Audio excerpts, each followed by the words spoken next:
Hello friends, ये exam हुआ था RSCIT का 6 मार्च 2022 को। इसका फर्स्ट क्वेश्चन हम देखेंगे, निम्नलिखित में से कौन सी कंप्यूटर सिस्टम की एक लिमिटेशन है, एक सीमा है। इन चारों ऑप्शन में हमें उसकी लिमिटेशन बतानी है, उसका ड्रॉबैक बताना है, कंप्यूटर का क्या एक नेगेटिव पॉइंट है। तो स्पीड की कोई लिमिटेशन नहीं है। स्पीड कितनी भी हो सकती है, जैसे पहले आपको पता होगा प्रोसेसर की जो स्पीड होती थी वो कम आती थी, बट आज के टाइम में हम i7 तक प्रोसेसर देखते हैं जिनकी स्पीड काफ़ी हाई होती है। और अगर बात करें सुपर कंप्यूटर की, तो सुपर कंप्यूटर में प्रोसेसर की स्पीड काफ़ी ज़्यादा अच्छी मिलती है।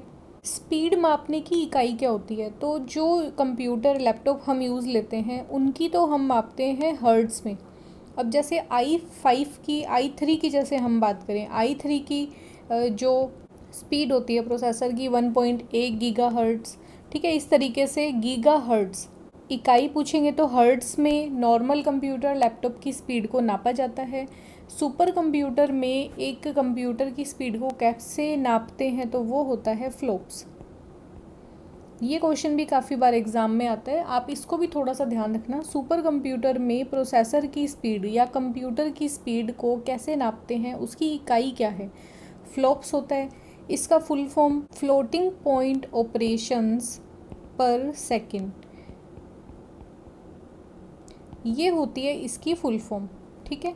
तो कंप्यूटर की स्पीड की कोई लिमिटेशन नहीं है, वो कितनी भी हो सकती है। एक्यूरेसी, तो कंप्यूटर की एक्यूरेसी बिल्कुल करेक्ट होती है, हम बोल सकते हैं कि 100% एक्यूरेसी कंप्यूटर की होती है।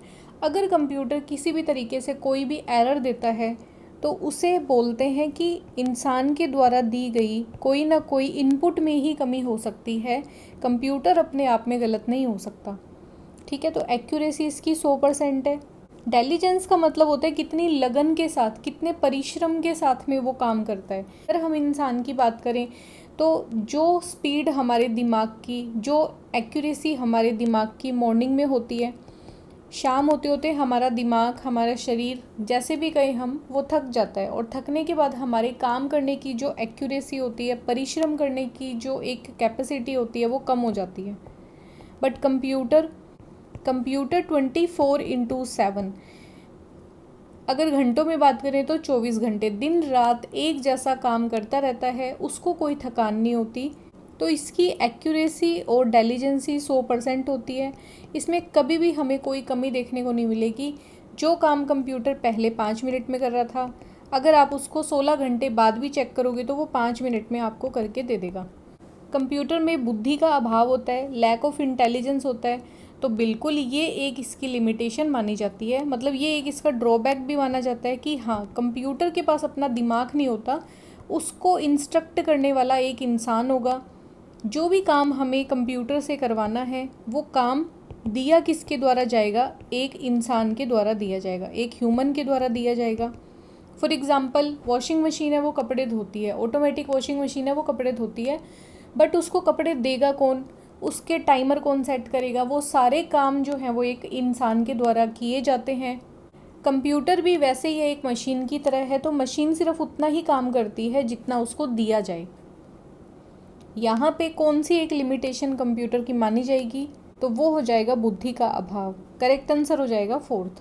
नेक्स्ट क्वेश्चन है, एक ऑप्टिकल इनपुट डिवाइस जो कागज़ पर पेंसिल द्वारा लिखी जानकारी को स्कैन करता है और पढ़ता है। पूछा क्या गया है, एक ऑप्टिकल इनपुट डिवाइस पूछी है और वो किस तरह के टेक्स्ट को पढ़ता है, क्या लिखा हुआ पढ़ता है। कागज़ के ऊपर जो पेंसिल के द्वारा लगाए गए निशान होते हैं, पेंसिल के द्वारा कुछ लिखा गया होता है, उसे वो स्कैन करता है या फिर पढ़ता है। तो सबसे पहले हमें बतानी है इनपुट डिवाइस। नंबर 1 पे क्या है, OMR। इसका फुल फॉर्म क्या होता है, ऑप्टिकल मार्क रीडर। OMR क्या करता है, कागज़ पे जो भी मार्क किए हुए होते हैं, निशान लगाए हुए होते हैं, जैसे आपने सुना होगा OMR sheet. OMR sheet exactly क्या होती है, आपको एक पेपर में शीट दी जाती है और ABCD इस तरीके से आपको ऑप्शन दिए जाते हैं। आपको क्या करना है, एक मार्क करना है, B ऑप्शन को सेलेक्ट करना है, उसको आप ऐसे ब्लैक कलर से गोल गोल कर देते हो। तो पहले आपको पता होगा पेंसिल से मार्क किए जाते थे, फिर हम ब्लैक पेन से करते थे, और आजकल ब्लू पेन से भी कर सकते हैं। तो इस तरीके से मार्क को रीड करने में जो सक्षम डिवाइस होती है वो होती है OMR। फिर बात करेंगे पंच कार्ड की। तो पंच कार्ड आपको पता होगा पहली जनरेशन के जो कंप्यूटर थे, जो 1946 के लगभग जो कंप्यूटर थे, उन कंप्यूटर्स में इनपुट देने के लिए तब हमारे पास कीबोर्ड या फिर माउस नहीं होता था या कोई अदर डिवाइस नहीं होती थी। उसमें हम क्या चीज़ इनपुट लेने के लिए यूज़ करते थे, वो होते थे आपके पंच कार्ड। पंच कार्ड आप एक तरह से वो मान लो टाइपिंग, जो टाइपराइटर होता था वैसे आप एक फिक्स अपने पास एक नंबर होते थे जिनको आप पंच करते थे, दबाते थे, तो जो लेटर आप लिखना चाहते हो वो सारी चीज़ें आप उस कागज़ पे लिख सकते थे। ठीक है, इस तरीके की एक डिवाइस होती थी। फर्स्ट जनरेशन में पंच कार्ड को यूज़ लिया जाता था 1946 से लेके 55 तक। मैग्नेटिक टेप क्या होती है? एक मेमोरी होती है मैग्नेटिक टेप। अब इसका जो एग्जाम्पल है वो है आपकी कैसेट। कैसेट आपको याद होगी, छोटी होती थी जिसमें गोल इस तरीके से होता था और जो ब्लैक कलर की स्ट्रिप होती थी इसके अंदर, उसके ऊपर आपका सॉन्ग या गाना जो भी चीज़ होती थी, पुरानी मूवीज़ आपने देखी होगी, वो भी इस तरीके की एक बड़ी कैसेट आती थी। उस ब्लैक कलर की रील को बोलते हैं मैग्नेटिक टेप। उसके ऊपर आपकी वीडियो ऑडियो जो भी चीज़ें होती थी वो इस टेप के ऊपर सेव होती थी। और ये है आपका ऑप्टिकल स्कैनर। ऑप्टिकल स्कैनर कौन सी इनपुट डिवाइस होती है? ये लाइट की फॉर्म में या जो भी डेटा होता है, जो कागज़ के ऊपर कुछ लिखा हुआ होता है, उसे कंप्यूटर में डायरेक्ट इमेज बना के सेंड कर देता है, OMR। ठीक है, ऑप्टिकल स्कैनर इसलिए बोलते हैं क्योंकि लाइट के थ्रू ये डेटा को रीड करता है। उसमें टेक्स्ट भी हो सकते हैं, नंबर भी हो सकते हैं, कोई भी डेटा हो सकता है। उसको ये कंप्यूटर में एज अ इमेज या फिर डेटा वो सेंड कर देता है, और कंप्यूटर में हम जो भी चीज़ उसका प्रिंट लेना चाहते हैं या फिर उसको कहीं पे यूज़ करना चाहते हैं तो हम आराम से कर सकते हैं। यहाँ पे सिर्फ क्वेश्चन पूछा था, ऐसा एक इनपुट डिवाइस ऑप्टिकल मतलब लाइट के थ्रू वो डेटा को रीड करेगा और किस तरीके के डेटा को पढ़ेगा, कागज़ पे जो पेंसिल से मार्क करते हैं उन जानकारी को पढ़ेगा। करेक्ट आंसर हो जाएगा option number 1, OMR। Next question है, निम्न में से कौन सा operating system graphical user interface का एक उदाहरण नहीं है? ये नहीं वाले क्वेश्चन आपको एकदम अच्छे से पढ़ने हैं। यहाँ पे नहीं का पूछा है तो विंडोज़ मोस्ट पॉपुलर है। आप अपने कंप्यूटर में, हम जितने भी घरों में कंप्यूटर यूज़ करते हैं वो उन सारों में कौन सा ऑपरेटिंग सिस्टम हम यूज़ करते हैं? विंडोज़। मैक OS कौन से कंप्यूटर में हम यूज़ करते हैं? तो आपने एप्पल का नाम सुना होगा। एप्पल कंपनी के जो लैपटॉप होते हैं, कंप्यूटर होते हैं, उनके अंदर Mac OS operating system use किया जाता है। लिनक्स ऑपरेटिंग सिस्टम होता है और यूनिक्स ऑपरेटिंग सिस्टम होता है। यहाँ पे पूछा ग्राफिकल यूज़र इंटरफेस, इनमें से कौन सा एक ऑपरेटिंग सिस्टम नहीं है?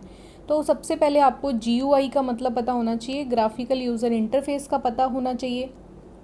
जिस विंडो के ऊपर, जिस ऑपरेटिंग सिस्टम के ऊपर हम क्लिक कर सकते हैं, ठीक है, क्लिक कर सकते हैं, सेलेक्ट कर सकते हैं, फोल्डर ओपन कर सकते हैं, डायरेक्ट क्लिक करके अपने डेटा को मैनेज कर सकते हैं। जैसे आपने अपने ऑफिस के जितनी भी फाइल्स हैं उनके लिए आपने अपना एक अलग फ़ोल्डर बना लिया। आपने अपने पर्सनल जो डिटेल्स हैं, पर्सनल आपकी डिग्री है, मार्कशीट है, आपका जो डेटा है वो आपने पर्सनल नाम से एक अलग फ़ोल्डर बना लिया। इस तरीके से डेटा को फोल्डर में रखने वाला जो एक पूरा सिस्टम होता है, ये सारी चीज़ें आपको मिलती है कहाँ पे? ग्राफिकल यूज़र इंटरफेस के अंदर। बट एक ऐसी विंडो आपको दे दें जिसमें आपको सब कुछ, एक ब्लैक कलर की स्क्रीन दिखेगी और इस ब्लैक कलर की स्क्रीन में सब कुछ आपको बताना पड़ेगा। C ड्राइव में एक आपका फोल्डर नाम से फोल्डर है जिसमें आपकी नाम की फ़ाइल है पर्सनल, उसके अंदर जो भी डेटा है आप उसको कॉपी करो, कॉपी कहाँ पे करो वो भी चीज़ आपको फिर आगे बतानी पड़ेगी। इस तरीके से लिख के आपको जब सारी चीज़ें बतानी पड़े, ये कहलाती है CUI, कमांड यूज़र इंटरफेस। आप जब भी कंप्यूटर को ऑन करो तो इस तरीके की स्क्रीन आपके सामने आ जाए। ठीक है, अब आपको जो भी लिखना है आप यहाँ पे लिखो, बाकी आपको ना कोई फोल्डर दिखेगा, ना आप यहाँ पे क्लिक कर सकते, और इस ऑपरेटिंग सिस्टम पे हम माउस का यूज़ नहीं कर सकते। आपका सारा काम लिख कर होगा, कमांड आपको बतानी पड़ेगी। तो सारी की सारी जितनी भी जानकारी आपको यहाँ पे देनी है या फिर यहाँ से लेनी है, आपको कीबोर्ड के थ्रू ही सारा काम करना पड़ेगा। बट GUI क्या होता है, ग्राफिकल यूज़र इंटरफेस क्या होता है, आपको इस तरीके का एक इंटरफेस दिखेगा। यहाँ पे आपको कैलेंडर यूज़ करना है तो डायरेक्ट माउस से क्लिक करो, फोल्डर ओपन करना है तो डायरेक्ट क्लिक करो, अगर आपको नेट चलाना है तो आप माइक्रोसॉफ्ट जो इंटरनेट एक्सप्लोरर है उसे यूज़ कर सकते हो, ओपेरा मिनी यूज़ कर सकते हो। तो इस तरीके से क्लिक करके आप सारी कमांड दे पाओ, आसानी से सारे फोल्डर इंटरैक्टिव वे में देख पाओ। ये होता है ग्राफिकल यूज़र इंटरफेस। आपको इन दोनों का मतलब पता चल गया होगा। अब इनमें विंडोज़ भी जो है वो होती है GUI, हमें पता है क्योंकि हम इसको यूज़ करते हैं। एप्पल के डिवाइसेस के लिए जो मैक OS ऑपरेटिंग सिस्टम है ये भी GUI होता है। लिनक्स भी आपका होता है GUI। बट अगर बात करें यूनिक्स की, तो यूनिक्स एक तरह का CUI ऑपरेटिंग सिस्टम होता है, कमांड यूज़र इंटरफेस ये प्रोवाइड करवाता है। यहाँ पे हमें GUI देखने को नहीं मिलता। इस जगह पे करेक्ट आंसर हो जाएगा यूनिक्स किसी तरह का GUI इंटरफेस का ऑपरेटिंग सिस्टम नहीं है। नेक्स्ट क्वेश्चन है, विंडोज़ में जब हम स्टार्ट बटन का उपयोग इसके लिए किया जा सकता है कि विंडोज़ मतलब जो आपकी विंडो है मेन, इसमें जो एक स्टार्ट बटन आता था उसका उपयोग हम किस चीज़ के लिए करते हैं, एप्लीकेशन को लॉन्च करने के लिए, डिवाइस की कोई सेटिंग करने के लिए, शट डाउन करने के लिए, या उपरोक्त सभी। तो आपको पता होगा एक ऐसे गोल सा निशान होता था, इसमें अगर हम खोलते थे, जब इसके ऊपर क्लिक करते थे एक प्रोग्राम्स की लिस्ट खुल जाती थी। जितने भी आपके प्रोग्राम है, नोटपैड है, कोई वर्ड की एप्लीकेशन है, एक्सेल है, पावर पॉइंट है, कोई सॉफ्टवेयर अगर आपने डाल रखे हैं, गेम्स के अंदर फिर गेम्स पे क्लिक करते थे तो आगे गेम्स की लिस्ट खुल जाती थी। तो एप्लीकेशन लॉन्चिंग तो होती है यहाँ पे, और इसमें एक कंट्रोल पैनल भी होता था। तो आप इस कंप्यूटर में जो डिवाइसेस की सेटिंग करनी है वो भी यहाँ पे कर सकते थे। और लास्ट में आपको यहाँ पे 3 बटन देखने को मिलते थे, रीस्टार्ट, शट डाउन, कुछ ऐसे ऑप्शंस होते थे। तो ये तीनों ही चीज़ें हम स्टार्ट बटन को यूज़ करके कर सकते थे विंडोज़ में। यहाँ पे भी करेक्ट आंसर क्या हो जाएगा, उपरोक्त सभी। और इन क्वेश्चंस को ये RSCIT के एग्ज़ाम में पूछे गए हैं, आपको पहले अटेम्प्ट करने हैं, उसके बाद में आप इस क्वेश्चन को, जो भी इसका आंसर मैं आपको बता रही हूँ वो आप इसमें मार्क कर लेना। निम्नलिखित में से ऑपरेटिंग सिस्टम वास्तव में मल्टीटास्किंग को लागू नहीं करता। कौन सा एक ऑपरेटिंग सिस्टम है जो मल्टीटास्किंग को अलाउड नहीं करता? उसके ऊपर हम मल्टीपल काम नहीं कर सकते, एक ही काम करेगा, एक बार में सिर्फ एक ही काम हम कर पाएंगे। ठीक है, विंडोज़ 98, तो इसमें हम काफ़ी सारे काम कर सकते हैं, इमेज फाइल खोल सकते हैं, अलग वर्ड के ऊपर अलग काम कर सकते हैं। विंडोज़ का ही एग्जाम्पल है, बिल्कुल कर सकते हैं मल्टीटास्किंग। विंडोज़ NT एक कंप्यूटर के माध्यम से नेटवर्क क्रिएट करने के लिए, जिसमें हम काफ़ी सारी चीज़ें शेयर कर पाएँ, डेटा शेयर कर पाएँ, उस कंप्यूटर में एक स्पेशल ऑपरेटिंग सिस्टम हम डालते हैं जिसे बोलते हैं विंडोज़ NT। किसके द्वारा बनाया गया था ये? माइक्रोसॉफ्ट विंडोज़ के द्वारा ही इसको लॉन्च किया था। और विंडोज़ XP में भी हम गाने चला सकते हैं, वीडियो चला सकते हैं, फाइल्स खोल सकते हैं, मल्टीटास्किंग कर सकते हैं। बट बात करें MS-DOS की, ये मल्टीटास्किंग को अलाउड नहीं करता। इसमें आप एक बार में सिर्फ एक काम ही कर सकते हो। जैसे आपने अगर कोई वर्ड की फ़ाइल खोल रखी है तो आप उस वर्ड की फ़ाइल पे ही काम कर सकते हो, इसमें आप इसको मिनिमाइज़ नहीं कर सकते, इसको साइड में करके आप दूसरा काम स्टार्ट नहीं कर सकते। ठीक है, अगर आपको दूसरा कुछ करना है तो इसको आप कैंसिल करोगे, देन आप अगला काम कोई शुरू कर सकते हो। बट एक बार में सिर्फ एक काम ही आप कर सकते हो। और ऐसी क्वालिटी को क्या बोलेंगे? इसको बोलते हैं सिंगल टास्किंग, कि आप सिर्फ एक ही काम एक बार में करते हो। MS-DOS जो है वो सिंगल टास्किंग है, बाकी के ये जो तीनों ऑपरेटिंग सिस्टम है ये मल्टीटास्किंग है, एक समय में एक से ज़्यादा काम भी ये कर सकते हैं। यहाँ पे करेक्ट आंसर हो जाएगा ऑप्शन नंबर D, एक सिंगल टास्किंग ऑपरेटिंग सिस्टम का उदाहरण है। नेक्स्ट क्वेश्चन है, what is the full form of modem? तो मोडेम कहाँ पे यूज़ ली जाती है? नेटवर्क के अंदर जो डिवाइसेस यूज़ में लेते हैं हम, उसमें से एक डिवाइस है मोडेम।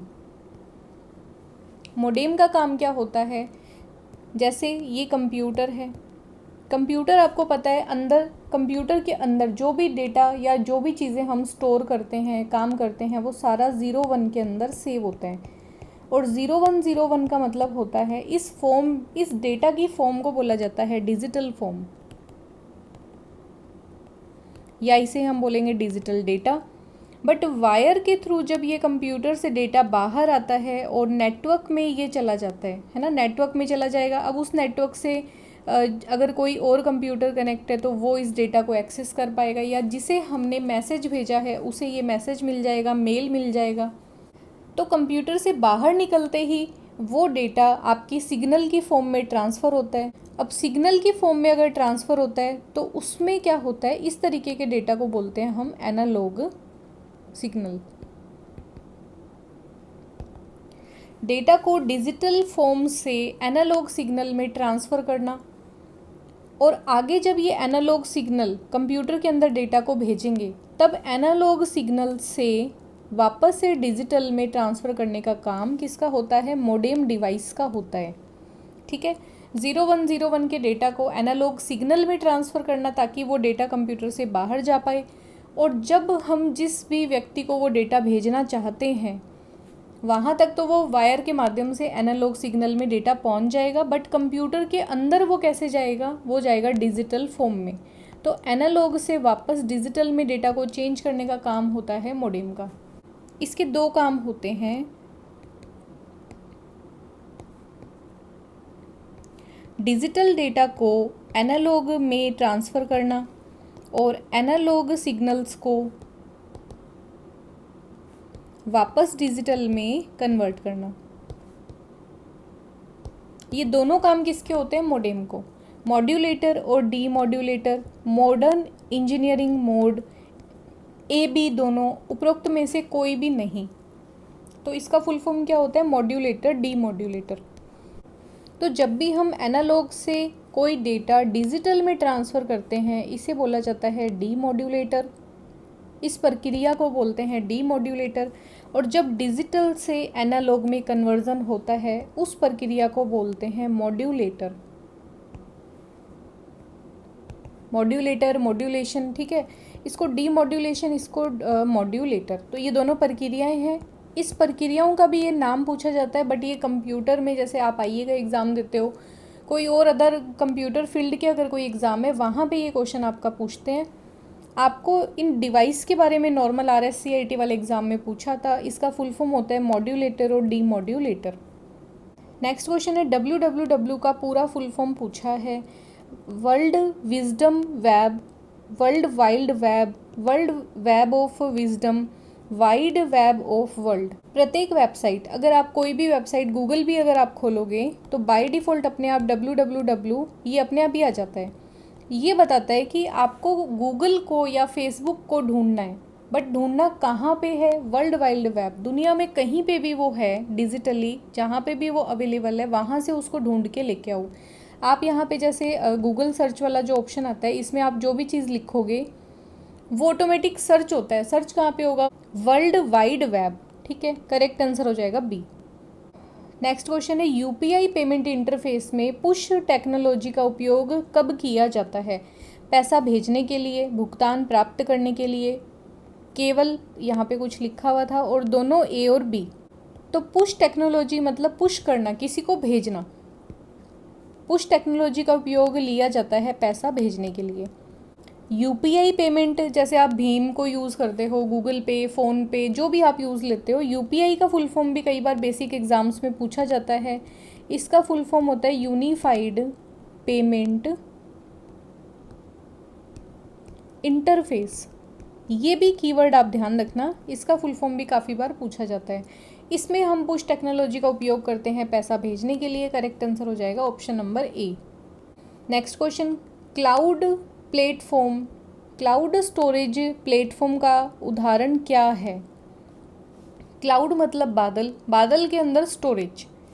इसका मतलब एक ऐसी स्टोरेज जो आपके फ़ोन में नहीं है, वो मतलब कहीं और है, उसको हम बोल देते हैं क्लाउड बेस्ड स्टोरेज। मतलब वो आपको दिखती नहीं है, कोई मेमोरी कार्ड नहीं है, कोई कुछ नहीं है, आपके फ़ोन में डेटा कहीं पे सेव नहीं होगा, आपके फ़ोन का डेटा यूज़ नहीं होगा, बट फिर भी वो डेटा आपके फ़ोन से कनेक्टेड है, आप जब चाहें उसे डाउनलोड कर सकते हो। तो इस तरीके की जो सर्विस होती है इसको बोलते हैं क्लाउड स्टोरेज। ये एग्जिस्ट करती है बट आपको दिखाई नहीं देती। ठीक है, जैसे गूगल अपना एक क्लाउड स्टोरेज देता है जो आपने देखा होगा ड्राइव नाम से होता है। है ना। तो गूगल का ड्राइव नाम से क्लाउड स्टोरेज है। और माइक्रोसॉफ्ट जिसकी हम विंडोज़ यूज़ करते हैं, विंडोज़ 8 10 आप जो भी यूज़ लेते हो, उसकी भी खुद की अपने आप में एक क्लाउड स्टोरेज है जिसका नाम है माइक्रोसॉफ्ट वन ड्राइव। ठीक है, ये भी आप ध्यान रखना। एक होता है ड्रॉप बॉक्स। तो ड्रॉप बॉक्स में भी हम क्या करते हैं, अपने डेटा को वहाँ पे ले जाके सेव कर सकते हैं। और एक अगर आप राजस्थान के एग्ज़ाम्स दे रहे हो, ठीक है, यहाँ पे राजस्थान गवर्नमेंट के द्वारा अपना एक अलग से क्लाउड स्टोरेज बनाया गया है जिसे नाम दिया है राजमेघ। ये भी मोस्ट इम्पॉर्टेंट चीज़ है, राजमेघ राजस्थान गवर्नमेंट के द्वारा चलाया गया एक क्लाउड स्टोरेज की फैसिलिटी है। इस पर भी आप अकाउंट बना के अपना डेटा यहाँ पे जाके सेव कर सकते हो। और पूरे इंडिया की अगर बात करें, पूरे भारत का अपना एक बनाया गया क्लाउड स्टोरेज है जिसका नाम है मेघराज। इनमें कंफ्यूज नहीं होना, राजस्थान के द्वारा बनाया गया है राजमेघ, और पूरे ऑल ओवर भारत की अगर हम बात करें तो उसका नाम है मेघराज। ये हैंडल किया जाता है राजस्थान गवर्नमेंट के द्वारा, ये हैंडल किया जाता है गवर्नमेंट ऑफ इंडिया के द्वारा।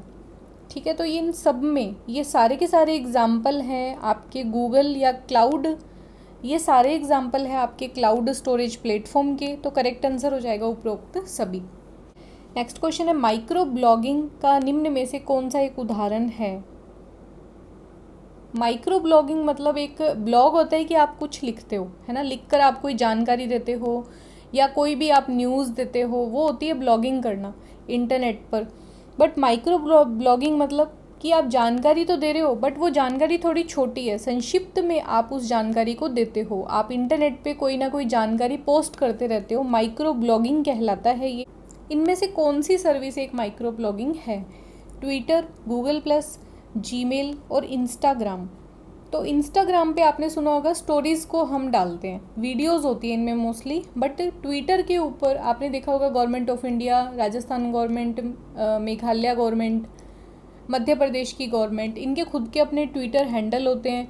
यहाँ पे ये आपको जानकारी देते हैं और ये होती है आपकी micro blogging application. Correct answer हो जाएगा ऑप्शन नंबर 1। नेक्स्ट क्वेश्चन है, MOOC, ये जी नहीं है यहाँ पे लिखा गया है MOOC। इसका पूरा फुल फॉर्म पूछिए, इसकी फुल फॉर्म हमें यहाँ पे बतानी है। तो massive online open course, multiple online open courseware, mega online ocean of courses, या इनमें से कोई नहीं। तो मूक जो है वो भी गवर्नमेंट के द्वारा चलाई गई एक वेबसाइट है, एक ऑर्गेनाइजेशन है जो आपको काफ़ी सारे ऑनलाइन कोर्सेज उपलब्ध करवाती है। इसमें से कोई भी इसकी फुल फॉर्म नहीं है। इसकी एग्जैक्टली फुल फॉर्म क्या है, मैसिव ओपन ऑनलाइन कोर्स। यहाँ पे जाके ये जो एक वेबसाइट है, ये ऑर्गेनाइजेशन सबके लिए ओपन है और यहाँ पे आप ऑनलाइन कोई भी कोर्स परचेज़ कर सकते हो, कोई भी ऑनलाइन कोर्स आप ले सकते हो। अगर आपको इकोनॉमिक्स पढ़ना है आप इकोनॉमिक्स का लो, अगर आपको कंप्यूटर पढ़ना है आप वो ले सकते हो, प्रोफेशनल कोर्सेज भी आप वहाँ पे देख सकते हो। बिल्कुल फ्री होता है ये, इस पर आपको सीखने के लिए कोई भी पेमेंट नहीं करना, कोई फ़ीस नहीं भरनी। ठीक है, तो यहाँ पे दिए गए ऑप्शन में से कोई भी इसकी फुल फॉर्म नहीं है, तो करेक्ट आंसर हो जाएगा इनमें से कोई नहीं। मूक का आपको फुल फॉर्म पता होना चाहिए, massive open online course. Next question है, नागरिक ऑन माध्यम से रोजगार के लिए कैसे अप्लाई कर सकते हैं। ठीक है, ई मित्र के माध्यम से अप्लाई कर सकते हो, या फिर रोज़गार विभाग की वेबसाइट पे जाके, पोर्टल पे जाके भी आप अप्लाई कर सकते हो, या ये दोनों ही ऑप्शन जो हैं ए व बी, ये दोनों ही ऑप्शन आपके सही हैं, या ये दोनों ही ऑप्शन आपके सही नहीं हैं। तो देखो, नागरिक ऑन माध्यम, इसमें आप रोज़गार के लिए ई मित्र पे जाके भी अप्लाई कर सकते हो और रोज़गार विभाग की एम्प्लॉयमेंट डिपार्टमेंट का जो पोर्टल है वहाँ पे जाके भी अप्लाई कर सकते हो। करेक्ट आंसर हो जाएगा ए और बी, दोनों ही सही है। नेक्स्ट क्वेश्चन है कि SSO का पूरा नाम क्या है या इसका फुल फॉर्म क्या है। Single sign on social security officer, source selection officer, support service organisation. तो एसएसओ, अगर आप राजस्थान के नागरिक हैं तो आपको एसएसओ का फुल फॉर्म पता होगा। ये है क्या? ये एक ऐसा इंटरफेस है, एक ऐसा पोर्टल है जहाँ पे राजस्थान गवर्नमेंट के द्वारा चलाई गई जितनी भी पोर्टल्स हैं, जो भी वेबसाइट्स हैं जिनको राजस्थान गवर्नमेंट हैंडल करती है, इसमें आम जनता के लिए जो जो वेबसाइट्स हैं वो सब भी इंक्लूडेड हैं, और साथ में कर्मचारी वर्ग हैं उनके भी सारी चीज़ें यहाँ पे इंक्लूडेड हैं। और साथ में अगर आप कोई बिज़नेस के लिए किसी भी तरह का कोई एनओसी लेना चाहते हो तो प्रत्येक विभाग यहाँ पे जुड़ा हुआ है। बनाने का रीज़न क्या है? बनाने का रीज़न ये है कि हमें इतनी सारी पोर्टल्स के बारे में जानकारी नहीं होती कि गवर्नमेंट क्या क्या पोर्टल लॉन्च कर चुकी है। अब जैसे रोज़गार, अगर विभाग में आपको कोई भी रोज़गार के लिए अप्लाई करना है, ठीक है, तो हो सकता है कि आप ई मित्र के पास जाओ क्योंकि आपके पास वो चीज़ पता ही नहीं है आपको, बट आप एसएसओ पे जाके भी अपने आप से इन पोर्टल को एक्सेस कर सकते हो। वहाँ जाके देख सकते हो अभी गवर्नमेंट ऑफ राजस्थान की कौन कौन सी सर्विसेज चल रही हैं, क्या क्या उनकी फ़ायदे हैं जो हम ले सकते हैं, उठा सकते हैं। तो इस तरीके के सारे पोर्टल आपको यहाँ एक जगह पे एक ही स्क्रीन के ऊपर सारे दिख जाते हैं। जैसे ही आप किसी पर्टिकुलर एक वाले पोर्टल पे क्लिक करोगे तो ये आपको मेन वेबसाइट के पेज के ऊपर लेके चला जाता है, ठीक है। इसे बोलते हैं सिंगल साइन ऑन। एक तो आपके इतने सारे पोर्टल्स के पासवर्ड याद नहीं करने, इनके ऊपर अपनी अलग अलग आईडी नहीं बनानी, आप सिर्फ एसएसओ के ऊपर जाके अपनी आईडी बनाओ। इस एक सिंगल आईडी से आप इन सारी चीज़ों को एक्सेस कर पाओगे। राजस्थान का अगर आपने कोई फॉर्म भरा है तब भी आप एसएसओ के माध्यम से ही भरते हो। तो ये बहुत ही बड़ी एक फैसिलिटी है जो राजस्थान गवर्नमेंट के द्वारा दी गई है। इसका फुल फॉर्म करेक्ट आंसर हो जाएगा single sign on. A option यहाँ पे बिल्कुल सही है। नेक्स्ट क्वेश्चन है राष्ट्रीय मतदाता सेवा portal, national voter service portal के संदर्भ में एपिक क्या होता है? चुनाव के पहचान पत्र होता है, चुनाव में फ़ोटो पहचान पत्र होता है, ए या बी दोनों होते हैं, या फिर इनमें से कोई नहीं। एपिक एक ऐसा नंबर होता है जो आपके वोटर आईडी का ही एक चुनाव का पहचान पत्र होता है, ना कि फ़ोटो पहचान पत्र होता है। फ़ोटो पहचान पत्र तो हमारे पास होता है, हमारे पास जो हमारी वोटर आईडी है वो हमारी फ़ोटो पहचान पत्र है। बट एपिक क्या होता है? एक नंबर है जो ये बताता है कि ये नागरिक कहाँ का है और ये कौन सी स्टेट से बिलोंग करता है, कौन से डिस्ट्रिक्ट से बिलोंग करता है, वो आपकी खुद की पहचान है। इसलिए चुनाव के पहचान पत्र को एपिक नंबर से हम चुनाव के पहचान पत्र को आइडेंटिफाई कर सकते हैं, उसको ढूंढ सकते हैं। करेक्ट ऑप्शन पहला हो जाएगा। नेक्स्ट क्वेश्चन है टीडीएस के लिए पूरा नाम क्या है? तो आपने देखा होगा जो भी हम एफडी करवाते हैं, कुछ भी करवाते हैं, इसमें आपको लास्ट पेमेंट जो मिलती है उसमें टीडीएस या तो इंक्लूड किया जाता है गवर्नमेंट के द्वारा कि मेरा जो भी 10 लाख रुपए का पेमेंट था उसमें से गवर्नमेंट ने इतना टीडीएस काट लिया, या फिर कोई ऐसी इनकम होती है जो टीडीएस फ्री होती है। तो ये टीडीएस का फुल फॉर्म क्या होता है? Time deposit scheme, total deposit scheme, tax deducted at source, या कोई नहीं। तो इसका फुल फॉर्म होता है स्रोत पर कर कटौती, tax deducted at source. Next question है निम्न में से किस अवसर पर राष्ट्रीय मतदाता सेवा पोर्टल, नेशनल सर्विस पोर्टल्स की शुरुआत की गई? यहाँ पे पूरा कंप्लीट है, नेशनल वोटर सर्विस पोर्टल्स। ये थोड़ा सा लिखने में मिस्टेक हुई हुई है, राष्ट्रीय मतदाता सेवा पोर्टल या फिर नेशनल वोटर सर्विस पोर्टल। ये किस अवसर पे शुरू की गई थी? इस पोर्टल को लॉन्च कब किया था? नेशनल इलेक्शन डे पर, नेशनल सोशल सर्विस डे पर, नेशनल वोटर्स डे पर, या फिर उपरोक्त में से कोई नहीं। तो ये आप थोड़ा सा ध्यान रखना, ये शुरू की गई थी नेशनल वोटर्स डे पर। जीपीएस का फुल फॉर्म क्या होता है? आपने देखा होगा कि फ़ोन चोरी ना हो जाए इस वजह से हम हमारा जीपीएस ऑन रखते हैं, और बहुत सारी जगह पे हम आजकल इस वर्ड का यूज़ भी लेते हैं। इसका full form geographically position solution, graphically penetration system, global positioning system, या फिर कोई नहीं। तो इसका फुल फॉर्म क्या होता है? जियोग्राफिकली पोजीशन सॉल्यूशन नहीं होता, इसका फुल फॉर्म होता है ग्लोबल पोजीशनिंग सिस्टम। ग्लोबली आपकी पोजीशन को ढूंढने वाला सिस्टम, ठीक है, global positioning system. Correct answer ये हो जाएगा। ये कुछ चीज़ें जो हम नॉर्मल आजकल फ़ोन के अंदर, लैपटॉप के अंदर, टैबलेट के अंदर यूज़ करते हैं, लगभग RSCAT में बेसिक क्वेश्चंस ही पूछे जाते हैं।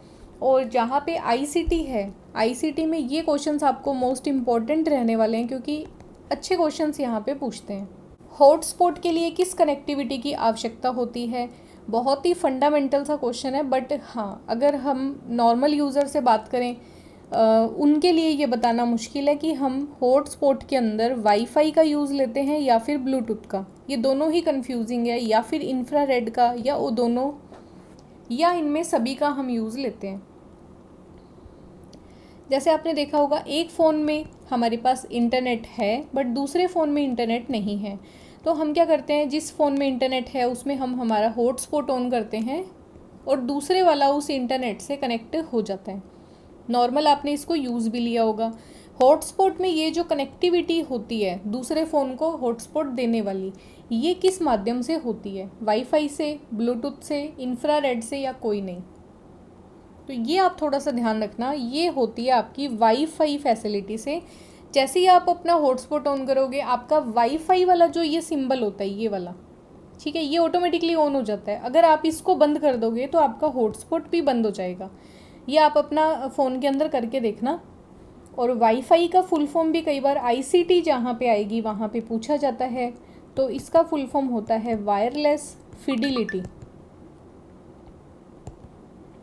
वायरलेस तरीके से आप वाईफाई के माध्यम से इंटरनेट आपका देते हो किसी अदर को, या वाईफाई आपने नॉर्मल देखा होगा, हम जो हमारे ब्रॉडबैंड वगैरह लगे होते हैं उनसे बिना वायर के हम उनका इंटरनेट एक्सेस करते हैं, ठीक है। हॉटस्पॉट में क्या टेक्नोलॉजी यूज़ होती है कनेक्टिविटी के लिए? वाईफाई। नेक्स्ट क्वेश्चन है, पेज ओरिएंटेशन ऑप्शन किस टैब में होते हैं? पेज ओरिएंटेशन, आप किसी पेज को लंबा इस तरीके से रखना चाहते हो A4 में, या फिर लीगल में, या फिर आप उसको इस तरीके से टेढ़ा करके देखना चाहते हो। ये पोर्ट्रेट होता है, ये लैंडस्केप मोड होता है, इनके नाम अलग अलग होते हैं। ये लैंडस्केप, ठीक है, इस तरीके से ये लैंडस्केप होता है। जो इस तरीके से बड़ा लंबा आपको पेज दिखेगा, इसका नाम होता है पोर्ट्रेट। ये दो मोड होते हैं, ये दोनों आपने अगर वर्ड को यूज़ लिया है, माइक्रोसॉफ्ट वर्ड को, तो अगर आपको कोई लेटर लिखना है आप इस तरीके से यहाँ पे लिखते हो। तो ये दोनों ही आपको MS वर्ड में ही हम बात करें, कहाँ पे ये दोनों ऑप्शन हमें मिलते हैं? पेज लेआउट में, व्यू में, रेफरेंस में, या फिर मेलिंग में। तो ये ऑप्शन हमें मिलते हैं पेज लेआउट के अंदर। करेक्ट ऑप्शन यहाँ पे ये हो जाएगा। नेक्स्ट क्वेश्चन है, टाइम्स न्यू रोमन, ये क्या होता है? ये एक फ़ॉन्ट है, पेज का लेआउट है, प्रिंटिंग है, या फिर कोई नहीं? तो ये क्वेश्चन आपने देखा होगा, अभी बेसिक अनुदेशक के एग्ज़ाम में पूछा गया था। टाइम्स न्यू रोमन, इसका फुल फॉर्म यहाँ पे भी टाइपिंग मिस्टेक है, टाइम्स न्यू रोमन ये नाम है। तो ये आपका एक फ़ॉन्ट का स्टाइल होता है, मतलब अपना अपना लिखने का एक होता है ना, कि जैसे हम एक तो कैपिटल में इस तरीके से लिखें, एक हम कैपिटल में इस तरीके से लिखें, या कोई वर्ड हम इस तरीके से डिज़ाइन देके लिख सकते हैं, इस तरीके से लिख सकते हैं, ठीक है। तो लिखने का अलग अलग तरीका है। न्यू टाइम्स न्यू रोमन एक फ़ॉन्ट का ही प्रकार है। करेक्ट ऑप्शन यहाँ पे फ़ॉन्ट हो जाएगा। नेक्स्ट क्वेश्चन है, इनमें से कौन सा फीचर सेलेक्टेड एरिया के फॉर्मेटिंग को हटाता है? अब जैसे अगर आप वर्ड को यूज़ लेते हो, MS वर्ड को, यहाँ पे आपने कोई फॉर्मेटिंग की, आपने A इस तरीके का लिख दिया, कोई ऐसे आपने फॉर्मेटिंग की, इसको आपने ऑरेंज में लिख दिया, फिर आपने इसको थोड़ा बोल्ड कर दिया, ठीक है, बट ये आपको अच्छा नहीं लग रहा, ये जो आपने डिज़ाइन किया ये आपको अच्छा नहीं लग रहा, आप इसकी फॉर्मेटिंग क्लियर करना चाहते हो।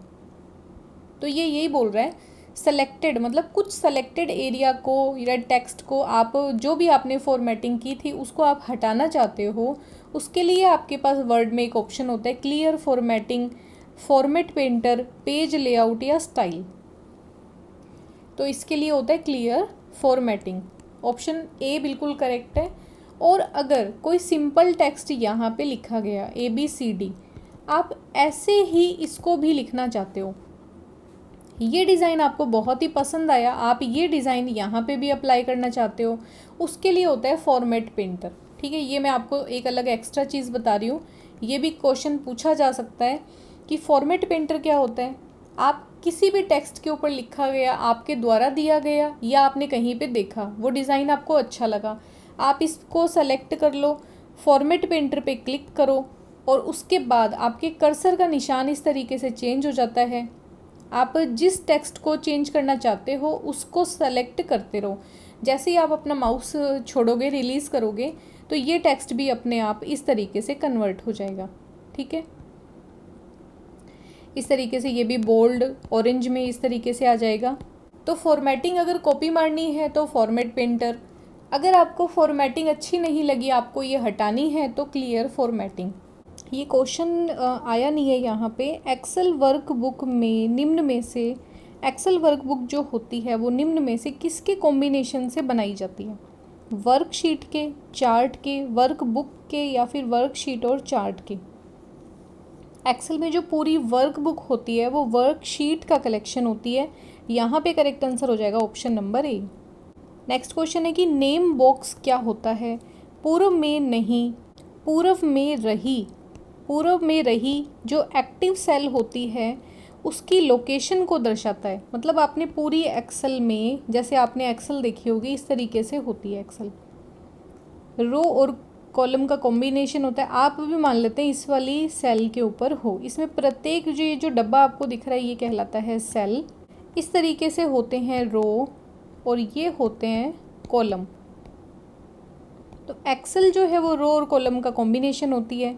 इसमें ये बता रहा है कि नेम बॉक्स आपकी एक्टिव सेल की लोकेशन को बताता है, या फिर फॉर्मूला बार के लेफ्ट की ओर दिखाई देता है, या फिर स्टेटस बार के नीचे दिखाई देता है।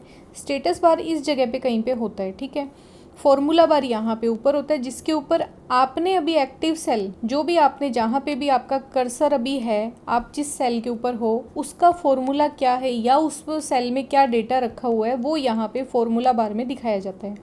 मेन्यू बार के नीचे दिखाई देता है। तो मेन्यू बार तो सबसे ऊपर होता है, उसके नीचे जो है वो होती हैं उसकी डिज़ाइनिंग वाले टूल। जैसे आपने देखा होगा होम टैब होता है, इंसर्ट होता है, पेज के लिए पेज लेआउट होता है, पेज टैग होता है। अब आपको देखना है कि नेम बॉक्स कहाँ पे होता है। नेम बॉक्स होता है फॉर्मूला बार के जस्ट इस साइड में। अब फॉर्मूला बार तो बना होता है यहाँ पे। ठीक है, एक्टिव सेल में डेटा है, कोई फॉर्मूला है, वो इस फॉर्मूला बार में आता है। और जो नेम बॉक्स है वो फॉर्मूला बार के जस्ट लेफ़्ट साइड में होता है। लेफ़्ट साइड में वो क्या दिखाता है? आपकी एक्टिव सेल दिखाता है। जैसे अभी मान लेते हैं आपकी जो रो और कॉलम, ठीक है, रो तो है आपकी, कॉलम है आपका ए और रो है आपकी 2। इस तरीके से ये आपको A2 ऐसा लिखा हुआ दिखेगा आपको। नेम बॉक्स में कई बार क्वेश्चन ये भी पूछते हैं नेम बॉक्स में क्या पहले कॉलम आता है या फिर पहले रो आती है? तो पहले ध्यान रखना ए मतलब कॉलम आएगा पहले। ये जो कॉलम है इनके नाम इस तरीके से होते हैं A B C D। रो का नाम होता है जैसे 1 2 3 4 5 6, इस तरीके से ये आगे चलता रहता है, ये इधर नीचे चलता रहता है। तो पहले नाम होता है कॉलम का, फिर होता है रो का। करेक्ट आंसर यहाँ पे है कि फॉर्मूला बार के लेफ्ट में होता है और एक्टिव सेल की लोकेशन दिखाता है। आपका कर्सर अभी जिस सेल पे है वो दिखाएगा, ना कि पूर्व में जो एक्टिव सेल रही थी। इससे पहले आप कहाँ पे कौन सी सेल के ऊपर एक्टिव थे उससे कोई मतलब नहीं है, आप अभी करंटली किस एक्टिव सेल पे हो वही दिखाएगा। पूर्व में रही एक्टिव सेल की लोकेशन ये नहीं दिखाता। यहाँ पे एक ही स्टेटमेंट है जो बिल्कुल सही है, फॉर्मूला बार के लेफ्ट साइड में ये हमें दिखाई देती है। नेक्स्ट क्वेश्चन है, एक प्रेजेंटेशन के स्लाइड शो को हम स्टार्ट करने के लिए क्या करते हैं? F5 प्रेस करते हैं, मतलब जो आपकी फंक्शन कीज़ होती हैं कीबोर्ड में F1 से लेके F12 तक, उसमें F5 को जब आप दबाओगे तो प्रेजेंटेशन शुरू हो जाती है। या फिर स्लाइड शो मेन्यू के अंदर व्यू शो में आप ऑप्शन का चुनाव करते हो व्यू शो को, और व्यू शो पे जैसे ही क्लिक करोगे वैसे ही स्लाइड शो जो है स्टार्ट हो जाएगा। या फिर स्लाइड शो मेन्यू में आप रीहेरेंस टाइमिंग का चुनाव जब करोगे तब आपका स्लाइड शो शुरू होगा। तो आप F5 सीधा डायरेक्ट कीबोर्ड पे F5 को दबाओगे पावर पॉइंट में प्रेजेंटेशन आपकी स्टार्ट हो जाएगी। या फिर आप एक ऑप्शन होता है स्लाइड शो मेन्यू में जाके व्यू शो पे जब क्लिक करते हो तब भी आप इस स्लाइड शो को ऑन कर सकते हो। दोनों ही स्टेटमेंट आपकी सही है। रीहेरेंस टाइम, ऐसा करने से कुछ भी नहीं होगा, ये एक अलग ऑप्शन होता है। Next question, power point presentation कहाँ पे बहुत ज़्यादा फ्रीक्वेंटली यूज़ लिया जाता है, किस जगह पे इसका उपयोग होता है? टीचर के जो नोट्स होते हैं उनकी आउटलाइन बनाने की तरह, स्टूडेंट के लिए प्रोजेक्ट प्रेजेंटेशन की तरह, या फिर प्लानिंग की सूचना, इन्फॉर्मेशन के कम्युनिकेशन करने के लिए, संचार करने के लिए हम यूज़ लेते हैं। तो इन सभी के लिए फ्रीक्वेंटली हर पर्सन की अपनी अलग अलग रिक्वायरमेंट है, तो उसी के अनुसार पावर पॉइंट प्रेजेंटेशन का यूज़ लिया जाता है। ऑल ऑप्शन यहाँ पे करेक्ट है। नेक्स्ट क्वेश्चन है, पावर पॉइंट में इंसर्ट इमेज को एडिट करने पर क्या घटित होता है? आपने कोई इमेज अपने पेज के अंदर इंसर्ट कर ली। अब इंसर्ट करने के बाद अगर आपको एडिट करना है तो क्या होगा? सोर्स फाइल जो है, जो पहले से इंसर्ट की हुई है, चेंज नहीं होती। सोर्स फाइल जो पहले से इंसर्ट की गई है वो चेंज हो सकती है। जब आप प्रेजेंटेशन को सेव करते हैं तो सोर्स फाइल चेंज हो सकती है। तो इसमें आप ध्यान रखना, अगर आपने पावर पॉइंट में इमेज को एडिट किया और वो सोर्स फाइल जो पहले से इंसर्ट कर ली गई थी, पहले से इसमें ऐड कर ली गई थी, उसमें आप कोई चेंज नहीं कर पाओगे। करेक्ट ऑप्शन हो जाएगा 1। नेक्स्ट क्वेश्चन है, निम्न में से मेलिंग शिष्टाचार के रूप में माना जाता है? जैसे हम बाहर जाते हैं, हमारे एटिकेट्स अलग होने चाहिए। ऑफिस में जाते हैं, वहाँ का हमारा बिहेव अलग होता है, घर पे हमारा बिहेव अलग होता है, ठीक है। वैसे ही जब आप किसी को मेल करते हो तो आपको किन किन एटिकेट्स को ध्यान में रखना चाहिए, उसके बारे में यहाँ पे पूछा गया है। आप सारे लेटर कैपिटल में लिखो या फिर कैप्स का आप ज़्यादा से ज़्यादा यूज़ करो, ये एटिकेट होते हैं। या फिर हाई प्रायोरिटी का अधिक उपयोग करो, उच्च प्राथमिकता का अधिक उपयोग करो, रिप्लाई ऑल का अधिक उपयोग करो, या फिर संक्षिप्त ब्रीफ, मतलब छोटे से छोटा एक ब्रीफ आपको लिखना है और एप्रोप्रिएट विषय आपको बताना है। तो बिल्कुल ये एक एटिकेट होता है कि आपको जो भी मेल करनी है वो बहुत ही ब्रीफ होनी चाहिए, संक्षिप्त होनी चाहिए, कम शब्दों में आपने सारा कुछ लिख दिया हो, और उसका जो सब्जेक्ट हो वो ऐसा होना चाहिए कि किसी भी बंदे को जिसको आप मेल भेज रहे हो उसको उसका रीज़न समझ आ जाए ये मेल क्यों भेजी गई है, ठीक है। करेक्ट ऑप्शन जो है वो ये हो जाएगा। नेक्स्ट क्वेश्चन है, EPDS का विस्तृत या कंप्लीट फॉर्म क्या होता है? EPDS कहाँ पे यूज़ लिया जाता है ये वर्ड? राशन वितरण की जो शॉप्स होती हैं वहाँ पे ये वर्ड आपको यूज़ में लेते हुए सुनेंगे। EPDS, ई पर्सनल डेवलपमेंट स्कीम, ई पेमेंट डिस्ट्रीब्यूशन सिस्टम, ई पब्लिक डिस्ट्रीब्यूशन सिस्टम। तो पहले जो राशन की दुकानों पे आपने देखा, जैसे BPL है या फिर जो कमज़ोर वर्ग के लोग हैं उनको राशन मिलता है सरकार के द्वारा। पहले वो सारा काम मैनुअल होता था, बट आजकल इलेक्ट्रॉनिक माध्यम से आप अपना जो अंगूठा है वो लगाओगे और आपका जो भी आधार, आपका जो राशन कार्ड है वो जुड़ा हुआ है आपके आधार कार्ड से, ठीक है। तो वो फिंगरप्रिंट कौन सा उठाएगा, कौन सा मैच करेगा, जैसे ही आप अंगूठा लगाओगे वो आधार कार्ड वाले फिंगरप्रिंट से मैच करेगा। अगर वो दोनों सही हैं तो आपको राशन दे दिया जाएगा, अदरवाइज़ आपको राशन नहीं दिया जाएगा। तो राजस्थान में आपको पता होगा कि इस तरीके से इलेक्ट्रॉनिक माध्यम से राशन देना बहुत पहले से शुरू हो चुका है। इसे बोला जाता है मतलब इलेक्ट्रॉनिक माध्यम से आप पब्लिक डिस्ट्रीब्यूशन सिस्टम को यूज़ करते हुए राशन वितरण करते हो। ये ऑप्शन आपका बिल्कुल करेक्ट हो जाएगा। नेक्स्ट क्वेश्चन है, विंडोज़ 10 में सॉफ्टवेयर इंस्टॉल नहीं किया जा सकता। एक सॉफ्टवेयर को हम कैसे विंडोज़ 10 में इंस्टॉल नहीं कर सकते? इंटरनेट से सीधे आप कर सकते हो, विंडोज़ के स्टोर से भी, जो भी आपका ऑपरेटिंग सिस्टम है उसमें कोई स्टोर बना हुआ है, वहाँ पे आपने देखा होगा, क्लिक करते ही अगर वो आप सॉफ्टवेयर आपके कंप्यूटर में है तो डाउनलोड का ऑप्शन नहीं आता, बट अगर नहीं है तो वो आपको डाउनलोड वाले वेबसाइट पे लेके चला जाएगा, वहाँ से आप डाउनलोड कर सकते हो। तो यहाँ से भी हम सॉफ्टवेयर इंस्टॉल कर सकते हैं। CD DVD पेन ड्राइव के माध्यम से भी हम कर सकते हैं इंस्टॉल। वर्ड फाइल का उपयोग करके, वर्ड में सारी चीज़ें होती है टेक्स्ट में, उसमें कोई सोर्स कोड नहीं होता, और सॉफ्टवेयर इंस्टॉल करने के लिए आपको EXE फाइल आपके पास होनी चाहिए, एग्जीक्यूटेबल फाइल जिसको बोलते हैं। तो जब भी आप कोई सॉफ्टवेयर डाउनलोड करके इंस्टॉल करो, आप देखना उसका पीछे एक्सटेंशन होता है, जैसे ABC, ये कोई फाइल का नाम है, आपके सॉफ्टवेयर का नाम .exe। exe मतलब बहुत सारी फाइल्स होती हैं, बट आप उसमें exe फाइल ढूंढते हो, एग्जीक्यूटेबल फाइल ढूंढते हो, डबल क्लिक करते हो, सॉफ्टवेयर इंस्टॉल होना शुरू हो जाता है। तो वर्ड फाइल का यूज़ करके हम किसी सॉफ्टवेयर को इंस्टॉल नहीं कर सकते। नेक्स्ट क्वेश्चन है, आमतौर पर ईमेल सेटिंग्स जो होती हैं उसमें क्या चीज़ उपयोग में ली जाती है?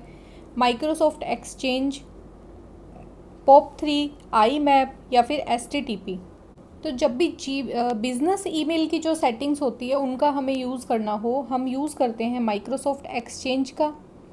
और ईमेल के अंदर POP3, IMAP ये दोनों होते हैं प्रोटोकॉल, सेट ऑफ रूल्स जो यूज़ लिए जाते हैं। बट ये ICT जहाँ पे पूछा जाएगा या RSCIT में इस तरह के प्रोटोकॉल का यूज़ नहीं आएगा।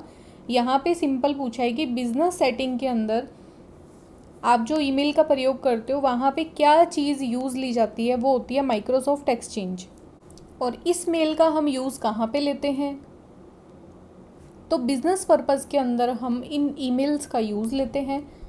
करेक्ट ऑप्शन A हो जाएगा। कौन सा एक यूज़र अकाउंट जो है वो विंडोज़ 10 में नहीं होता? स्टैंडर्ड, एडमिनिस्ट्रेटर दोनों होते हैं या कोई नहीं होता इनमें से? ये दोनों ही तरह के अकाउंट हम विंडोज़ 10 में बना सकते हैं। यहाँ पे करेक्ट आंसर दोनों हैं। नेक्स्ट क्वेश्चन है, निम्न में से आप किसी प्रोग्राम को अगर आपको विंडोज़ 10 में अनइंस्टॉल करना है तो आप कैसे करोगे? सेटिंग में जाके ऐप्स और सर्विस में जाओगे, कंट्रोल पैनल में प्रोग्राम में और प्रोग्राम फीचर में जाओगे, टास्क बार में जाओगे, या A और B दोनों? तो सेटिंग में ऐप और सर्विसेज में जाके भी आप अनइंस्टॉल कर सकते हो, कंट्रोल पैनल में प्रोग्राम में जाके और फिर उस प्रोग्राम को सेलेक्ट करके जो भी सॉफ्टवेयर है उसे आप अनइंस्टॉल कर सकते हो। यहाँ पे ये हो जाएगा करेक्ट। HDMI केबल का एक नाम है जिसमें हाई डेफिनेशन की जो इमेज होती है, वीडियो क्वालिटी होती है, वो आती है। इसमें HD का फुल फॉर्म पूछा है, high dimension, huge definition, high definition, heavy development. ये होती है हाई डेफिनेशन। करेक्ट आंसर हो जाएगा C। नेक्स्ट क्वेश्चन है, निम्न में से कौन सा एक वैलिड प्रोजेक्टर कनेक्टिविटी का विकल्प नहीं है? Computer, inverted, duplicate, extend. Valid projector connectivity का एक ऑप्शन नहीं है, तो यहाँ पे करेक्ट आंसर हो जाएगा इन्वर्टेड। इन्वर्टेड कोई ऑप्शन नहीं मिलता प्रोजेक्टर की जब हम कनेक्टिविटी देखते हैं। नेक्स्ट क्वेश्चन है, लेटेस्ट जो अभी एंड्रॉयड है OS, एंड्रॉयड मोबाइल का OS है वो कौन सा है? फ्रोयो, जिंजरब्रेड, मार्शमेलो या नोगट?